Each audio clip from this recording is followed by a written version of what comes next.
MPSC परीक्षेच्या दृष्टीने कृष्णा नदी हा अत्यंत महत्त्वाचा विषय आहे. महाराष्ट्राच्या भूगोलात जिओग्राफी ऑफ महाराष्ट्र या नदीवर हमखास प्रश्न विचारले जातात. परीक्षेसाठी आवश्यक महत्त्वाचे मुद्दे खालीलप्रमाणे आहेत. उगम आणि विस्तार, ऑरिजिन आणि रीच. उगम सातारा जिल्ह्यातील महाबळेश्वर येथे, क्षेत्र महाबळेश्वर. उगमस्थान सह्याद्री पर्वतरांगांमधील जोर गावाजवळ.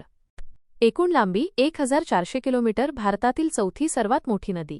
महाराष्ट्रातील लांबी 282 किलोमीटर, काही संदर्भात 305 किलोमीटर. प्रवाह महाराष्ट्र रायटारो, कर्नाटक रायटारो, तेलंगणा रायटारो, आंध्र प्रदेश. विसर्जन आंध्र प्रदेशातील हंसलादेवी येथे बंगालच्या उपसागराला मिळते. 2. उपनद्या, ट्रिब्युटरीज. कृष्णा नदीला मिळणाऱ्या नद्यांची विभागणी 2 गटांत केली जाते. काठ साइड. उपनद्या. उजवा काठ, राईट बँक. कोयना, वेण्णा, येरळा पलीकडून येते पण तांत्रिकदृष्ट्या उजवी.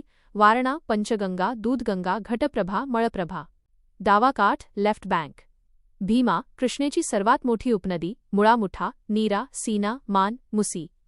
विशेष टीप: कोयना आणि कृष्णा यांचा संगम सातारा जिल्ह्यातील कराड येथे होतो, ज्याला प्रीती संगम असे म्हणतात. 3. महत्त्वाचे प्रकल्प आणि धरणे, डॅम्स आणि प्रोजेक्ट्स. धोम धरण वाई, साताराजवळ कृष्णा नदीवर.